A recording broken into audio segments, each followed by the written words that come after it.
Hello भाई, कैसे हो सब लोग।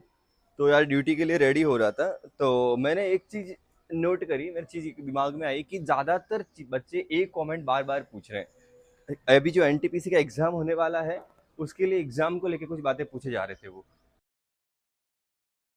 तो यार एग्जाम टिप्स का आप बोल रहे हो वीडियो बनाने की। एग्जाम टिप्स में मैं बता देता हूँ बेसिकली क्या चीजें रहती है। देखो, आप छोटी छोटी बातें ध्यान रख लोगे ना, दो तीन बातें जो बताता भी नहीं है कोई आपको। अभी सबसे ज्यादा बच्चों के दिमाग में एक तो ये चलता है कि सिलेबस नहीं हुआ, सिलेबस नहीं हुआ, सिलेबस नहीं हुआ, है ना। इस ये सोच के वो भाई बहुत ज्यादा हड़बड़ाने लगते हैं।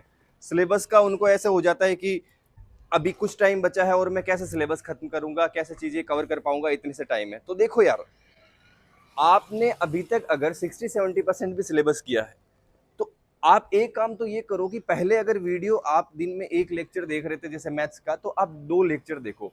और हड़बड़ाने की बजाय कतई शांति से, कतई आप बिल्कुल ऐसे समझ लो ना कि आपको थोड़ा सा पैसेंस रखना होगा। यानी अगर आप अब सोच रहे हो कि मैं जल्दी जल्दी में पांच पांच चार चार लेक्चर कर लूंगा, तो भाई वो याद भी नहीं रहेंगे। ठीक है, ये देखो रेडी हो रहे हैं भाई, अपनी इसको तैयार कर रहे हैं अपन। ठीक है, तो ये याद रखना कि आप, है ना भाई, चार पांच लेक्चर एक साथ नहीं पढ़ पाओगे, ना ही वो याद रह पाएंगे आपको। तो आपको हड़बड़ाना नहीं है, आप धीरे धीरे धीरे धीरे वो भी करोगे। अभी लगभग 40-50 दिन तो बच्चे हैं। अगर आप दिन के दो लेक्चर भी लेते हो ना मैथ्स के, तो भी आपके लेक्चर कितने खत्म हो जाते हैं? 100 लेक्चर खत्म होते हैं, और ये कम नहीं होते हैं। पहली चीज इतनी आपको ध्यान रखनी है कि कोई भी सब्जेक्ट हो, मैथ्स रहने दो, रीजनिंग रहने दो, जीके रहने दो, तो आपको बिल्कुल भी पैनिक नहीं करना है। एग्जाम टाइम में बच्चे अक्सर ही पैनिक कर जाते हैं, ठीक है। वो आपको बिल्कुल भी नहीं करना है। ये इतना आपको दिमाग में बिठाना है। सेकंड चीज मेरे भाई ये है, जैसे अभी मोक वगैरह आप लगा रहे होंगे, जो बच्चा नहीं लगा रहा है वो तो भाई स्ट्रिक्टली मेरी बात सुन ले कि अब मोक लगाने का टाइम आ चुका है, मोक लगाना है। लेकिन मोक में क्या होता है, हम एक्सपेरिमेंट करते रहते हैं, कभी ये टाइप से लगाया, कभी ये टाइप से। कुछ बच्चे सोचते हैं कि पहले पजल ही लगाऊंगा, कई बार हम सोचते हैं सीरीज के सारे सवाल लास्ट में लगाऊंगा, पजल के सारे सवाल लास्ट में लगाऊंगा। कुछ बच्चे होते हैं डीआई सबसे लास्ट में करते हैं। आपका जो भी पैटर्न है अब फिक्स कर लो। अब एक दो बार अभी और एक्सपेरिमेंट करके जल्दी से अपना पैटर्न फिक्स कर लो, ताकि एग्जाम में हमें ये सोचना नहीं है कि ये डायरेक्शन का सवाल आ गया तो इसको अभी करना है, बाद में करना है। उससे क्या होगा, हमारा एक फिक्स माइंडसेट बन जाएगा, हम एक फ्लो में चलेंगे और फ्लो हमारा नहीं टूटेगा। तो आपको अपना जो भी एक रिदम होती है वो रिदम अभी बना लेनी है, और रोज का भाई एक मोक लगाना है, उसका अच्छे से एनालिसिस करना है। मोक वाली बात बिठा लो। जिस बच्चे के मार्क्स जो अभी कमेंट कर रहे हैं, सर 60 आ रहे हैं, 50 आ रहे हैं, 65 आ रहे हैं, अगर तुम अभी नेक्स्ट 35 से 40 डेज में इतने ही मोक लगा लेते हो और डेली ये देखते हो कि उसमें कमी कहाँ पे रह रही है और जो सवाल मैंने ठीक किया उसमें क्या सुधार हो सकता है, दो बातें अगर आप देख लेते हो कि आपने ठीक किया लेकिन और बेटर कैसे कर सकता हूं, अगर ये दो बातें आप कर लोगे, तो आपका 100% मैं कह रहा हूं 10 से 15 नंबर स्कोर तो डायरेक्ट बढ़ जाएगा।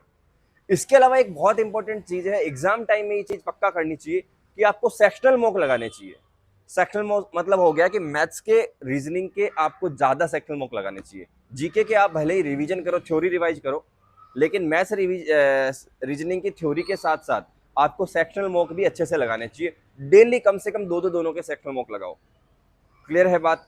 और इसके अलावा भाई एक बहुत ज्यादा इंपॉर्टेंट चीज क्या रहती है कि आप जीके जब पढ़ रहे हो तो आप बहुत ज्यादा अभी ऐसे करते हो ना कि कुछ बच्चे तो हैं जो अपना वो जो पैटर्न पढ़ रहे थे उसी तरीके से पढ़ रहे हैं धीरे धीरे। कुछ बच्चे हैं तो हड़बड़ा गए, बहुत तेज हो गए कि सर कैसे होगा, ये भी पढ़ लूँ, वो भी पढ़ लूँ, ये सब्जेक्ट भी कर लूँ, वो सब्जेक्ट भी। यार एग्जाम में कुछ चीजें छोड़ देना भी एक बहुत बड़ी समझदारी होती है। मान लो तुमसे सब कुछ नहीं हो रहा है, अब इतने सारे सब्जेक्ट हैं, कुछ हिस्ट्री पॉलिटी ज्योग्राफी इकोनॉमिक्स है, साइंस के सब्जेक्ट है, फिजिक्स केमिस्ट्री बायोलॉजी, फिर करंट अफेयर है, स्टैटिक है, एनवायरनमेंट है, आपसे सारे नहीं हो रहे। तो आप क्या करो, जैसे एक दो सब्जेक्ट आपके, आपको लग रहा है कि अगर मैं जल्दी जल्दी भी करूंगा तो बहुत अच्छे से हो नहीं पाएंगे, तो थोड़ा सा आप ये कर सकते हो, किसी किसी सब्जेक्ट के अंदर, जैसे केमिस्ट्री ले लो, मान लो आपने केमिस्ट्री बिल्कुल नहीं पढ़ी, अब आप क्या करो, केमिस्ट्री के अंदर सिर्फ ये कर लो ना, एक काम करो, उसके दो तीन चीजें उसमें पक्का पूछता है। एक तो जो उसके अलग अलग केमिकल फॉर्मूलाज है, जो रासायनिक सूत्र है, तो आप एक पीडीएफ निकाल लो कहीं से, यूट्यूब वगैरह से, मैं अपने टेलीग्राम चैनल पे भी डाल दूंगा। तो टेलीग्राम चैनल का लिंक डिस्क्रिप्शन में मिल जाएगा, है ना, इंस्टाग्राम, टेलीग्राम, व्हाट्सएप चैनल सब है, तो आप वहां से फॉलो कर सकते हो। तो मैं आपको वहां भेज दूंगा, आप वो सारे के सारे फॉर्मूले एक बार निकाल लो पीडीएफ। दूसरा, जैसे परमाणु स्ट्रक्चर होता है, ऑटोमिक स्ट्रक्चर होता है, परमाणु संरचना, वो वाले टॉपिक की एक पीडीएफ निकाल लो और देख लो उसके अंदर क्या क्या पूछता है।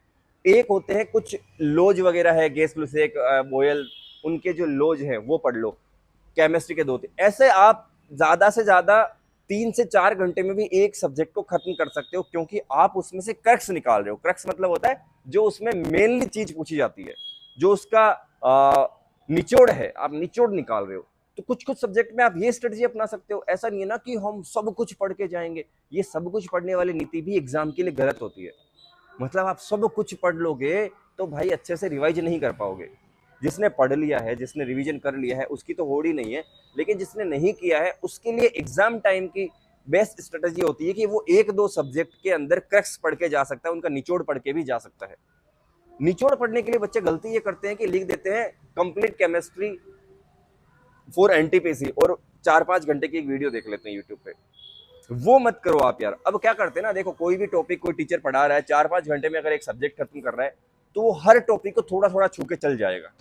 तुमको एक कंप्लीशन का भाव आ जाएगा, तुमको लगेगा कि हाँ यार ये पूरा हो गया। लेकिन वो कंप्लीशन का भाव इनफ नहीं है मेरे भाई, क्योंकि उस भाव लेने से क्या होता है मतलब बच्चे भाव ले रहे, भाव लेने से क्या होता है, खत्म हो थोड़ी गया। जैसे उसने लाइट को भी थोड़ा सा पढ़ा दिया, उसने फिजिक्स पढ़ा रहा है मान लो, सारे टॉपिक टच कर लिए थोड़े थोड़े थोड़े थोड़े, उससे कुछ नहीं होता। इसकी बजाय तो तुम उनकी पीडीएफ निकालो और उनके इंपॉर्टेंट इंपॉर्टेंट टॉपिक, आपको बहुत सारे जो टॉपिक है उनको टच करने की बजाय सिर्फ इंपॉर्टेंट 2-3 टॉपिक के, आपको पता है फिजिक्स में भी एक फॉर्मूले के और कुछ लॉज है उनके क्वेश्चन आता है, तो आप सिर्फ उन पे फोकस करो। और इसके अलावा मेरे भाई देखो, आप मैथ्स रीजनिंग का मैंने आपको बता दिया, मॉक का आपको मैंने बता दिया कि मॉक आपको एक फिक्स फॉर्मेट में देना है और अच्छे से एनालिसिस करना है, रोज ऐसे बदलना नहीं है, किसी दिन पजले पहले कर रहे हो, किसी दिन डीआई पहले कर रहे हो। कुछ लोग होते हैं जो ये सोचते हैं कि मैं जो सवाल पहले आएगा पहले करूंगा, वो भी कर सकते हैं, उसमें भी कोई बड़ी बात है नहीं, क्योंकि जो सवाल पहले आ रहा है पहले कर रहे हो उसमें भी आपका एक माइंड सेट है कि रिदम बनी हुई है। ठीक है भाई। देन यहाँ पर ये जो आप स्किप करते हो ना सवाल, उसको आप किस तरह से अटेम्प्ट करते हो वो भी आपके दिमाग में रहना चाहिए, कि आप पहले इतने सवाल इस टाइप के स्किप करके आगे बाद में कर रहे हो, तो सेकंड अटेम्प्ट में किस तरह से करोगे। आप उलझने वाले सवाल है जिसमें 3 मिनट 2 मिनट लेनी है, ये कब जाके करने वाले हो, ये सारी स्ट्रेटजी आपको अभी बना लेनी है।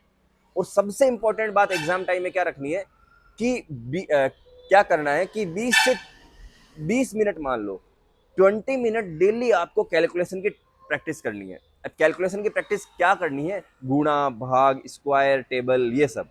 अब आप डायरेक्ट ऐसे बैठ के कैसे याद करोगे, इसकी बजाय देखो कुछ एप्लीकेशन भी है मोबाइल में, मैथ्स कंसेप्ट या मैथ्स ट्रिक करके भी एक ऐप है, आप वो भी ट्राई कर सकते हो, मैथ्स ट्रिक से कर लो। और मैथ्स वर्कआउट करके ऐप आती है, ये सारी फ्री एप्स है, मैथ्स वर्कआउट, मैथ्स ट्रिक्स। इनमें आपको टेबल जो है, पहाड़े, स्क्वायर, क्यूब, मल्टीप्लाई, घटाना, जोड़ना, उन सब के खूब सारे सवाल मिल जाएंगे।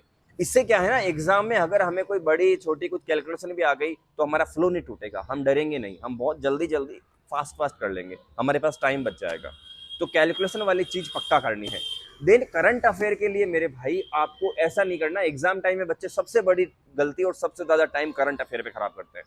वो इसकी भी 5 घंटे की वीडियो देख ली, इस वाले टीचर ने भी लास्ट में बोल दिया कि ये 4 घंटे की देख लो पक्का बाहर से नहीं आएगा, इसने कह दिया ये 8 घंटे की वीडियो देख लो पक्का बाहर से नहीं आएगा, इसने ये पीडीएफ दे दी, उसने ये पीडीएफ दे दी। अब ना एक बवाल कटेगा यूट्यूब पे, मतलब यूट्यूब और टेलीग्राम पे ना पीडीएफ ही पीडीएफ आ जाएगी चारों तरफ, यूट्यूब ही वीडियो आ जाएंगे चारों तरफ करंट अफेयर्स के।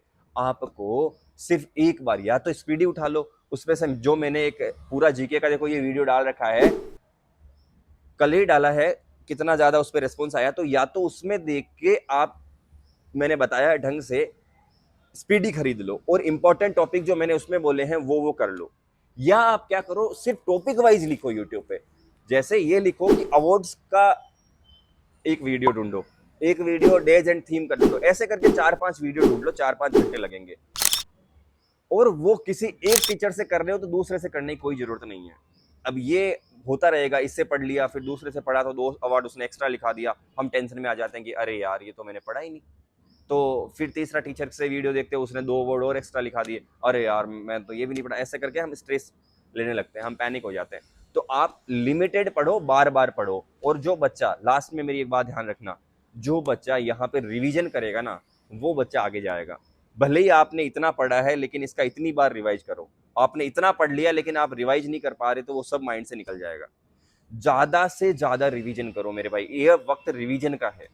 ये इतनी सी 4-5 चीजें आप ध्यान रख लेते हो ना, आपको कोई भी नहीं रोक सकता पास होने से, कोई बड़ी चीज़ है नहीं। अगर आपका अभी स्कोर 60 भी आ रहा है, 55 भी आ रहा है, अगर ये चीज़ें जो मैंने बोली अच्छे से revision plus sectional mock plus mock test plus उसका एनालिसिस और प्लस एक फिक्स फॉर्मेट, एक फ्लो, ये 4-5 चीज़ें ध्यान रखते हो, आपके 10 से 15 मार्क्स पक्का बढ़ जाएंगे। तो भाई मैं चलता हूँ ड्यूटी, मेरा टाइम होने वाला है। मिलते हैं अगले लेक्चर में, अगले वीडियो में इनफैक्ट। और मैंने मैथ्स की जो प्रैक्टिस वीडियो डाल रखी है, धुआंधार प्रैक्टिस बैच है, उसको भी आप ज्वाइन कर सकते हैं मैथ्स के लिए। अगर आपको अच्छा लगे तो, आप कहीं और से पढ़ना प्रेफर कर रहे हैं, कहीं और से आपको अच्छा समझ में आ रहा है, तो आप वहीं से भी पढ़ सकते हैं। ठीक है भाई, तो खुश रहो, खूबसूरत रहो, बाय बाय, टेक केयर, जय हिंद। एक दिन आपको भी मिल जाएगी यूनिफॉर्म, ये टाई, ये आईडी कार्ड, सब कुछ। ठीक है भाई, मिलते हैं, बाय बाय, टेक केयर।